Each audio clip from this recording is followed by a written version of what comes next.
Good morning. We're on to tutorial number 3. And tutorial number 3 is about a quote by a famous American Defense Secretary of State called Donald Rumsfeld. And Donald Rumsfeld famously said, "There are things we know we know. There are things we know we don't know. And there are things we don't know we don't know." It sounds gobbledygook, but it does actually make sense. Now, first of all, I'm going to be talking to you about things we don't know we don't know. Well, you don't know, but I do. And we'll kick off with a few obvious ones. Let's talk about steam. Let's talk about steam engines for a second. Trust me, I know where this is going. First of all, who invented the steam engine? I hear you say, it was James Watt, obviously. Nope. It was George Stephenson with his rocket. Nope. It was that man from Cornwall, Tressithick, who drove a cart, steam-driven, up the high street in Camborne in 1800. Nope. The steam engine was actually discovered about 2040 years ago by a man called Hero in Alexandria. So you didn't know that, did you?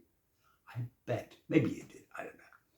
Anyway, what he decided was that if you take a sphere, we'll call that a sphere, it's not, but it's near enough, and you put a pin that side and a pin that side, and you suspend that so that the sphere can spin on its axis horizontally, and then you put a little jet there and a little jet facing that way.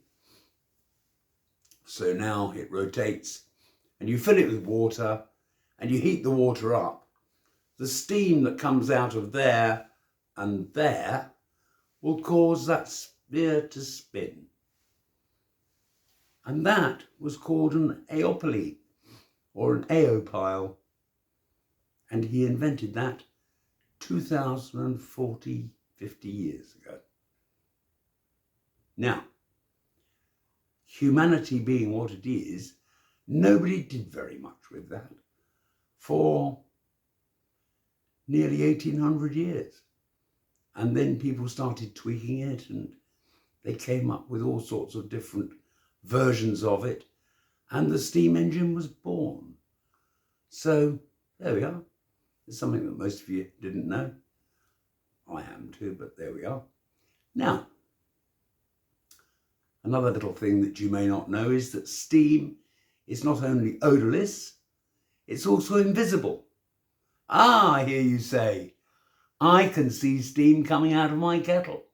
I can see pictures of steam trains with steam coming out of them. No, you can't. What you're looking at is water vapour. And to prove that, take your kettle on a very cold day, fill it with water and boil it, and then have a look at the windows. Your windows will steam up. That is not steam, that is actually water vapour. That's where steam, which is very hot, is hitting the cooler windows because it's a cold day.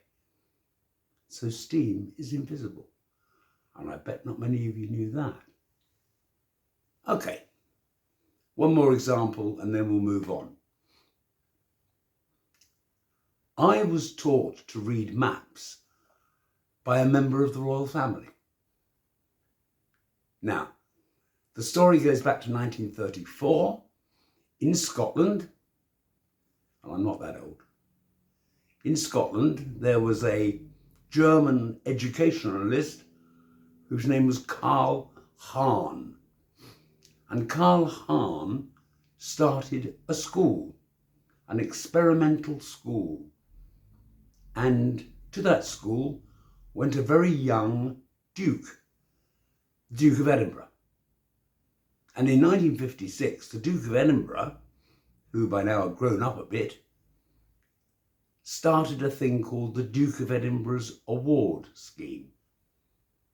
Roll forward a little bit later, and in 1961, I attended a school where the Duke of Edinburgh's Award Scheme was central to my education. And on that scheme, there was a thing called map reading. And I love maps. I did then as a boy.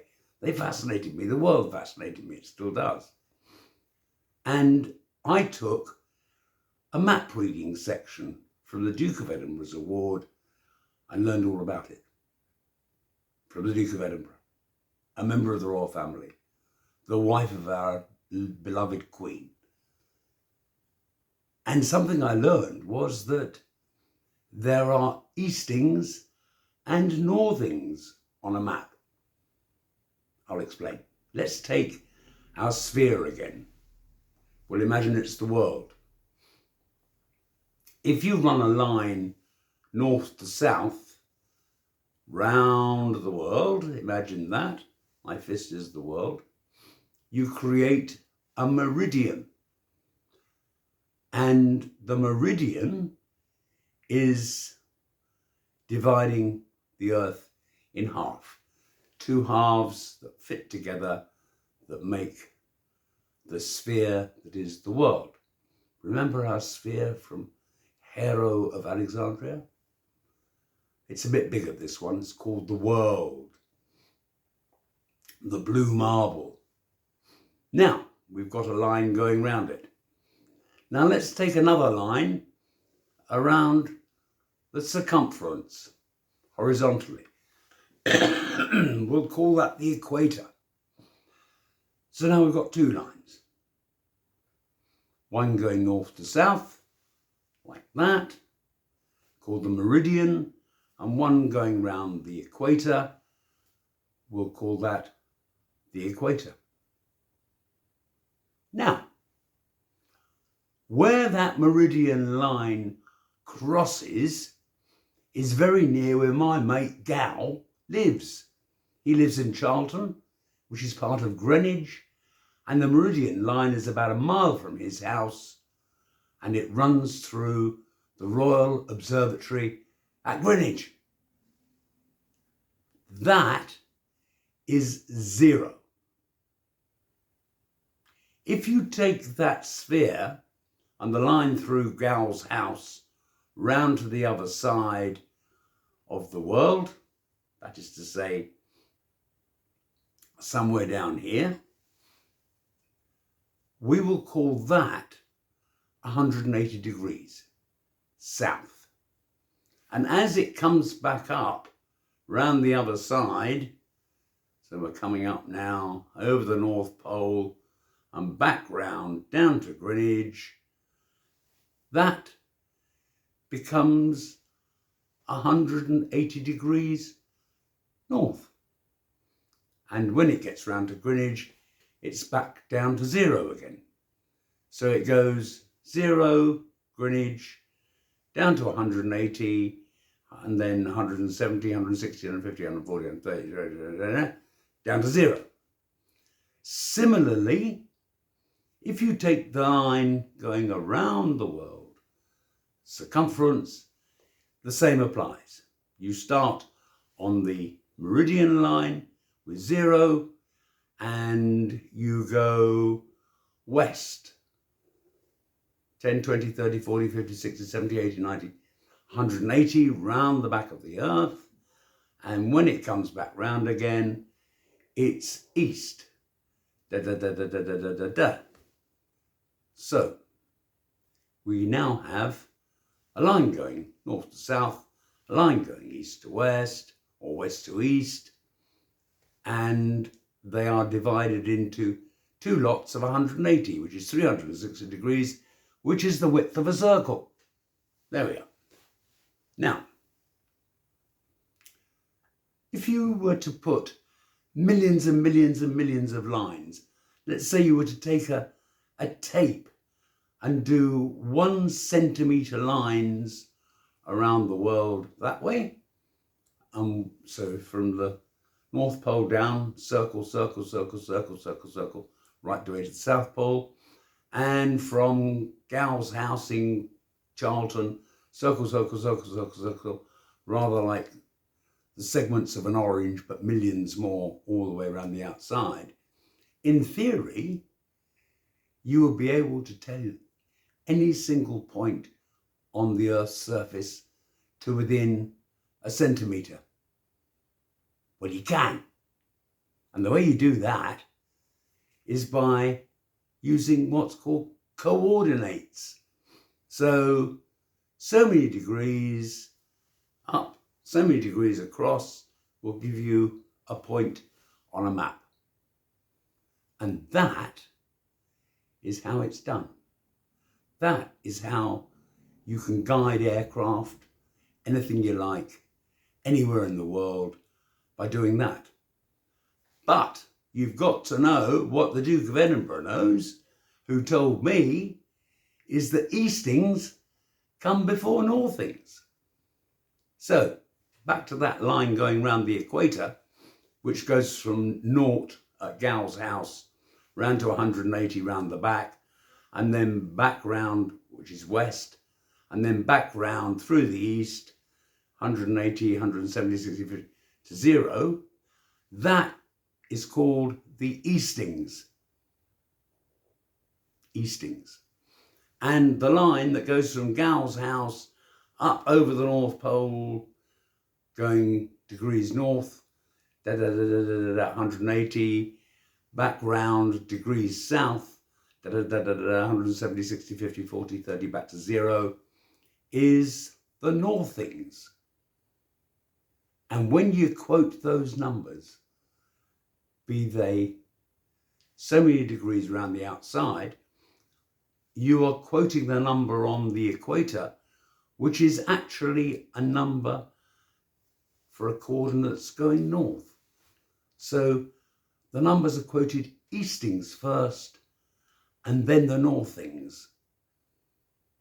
So 180 degrees north or 180 degrees west is always quoted west and east first.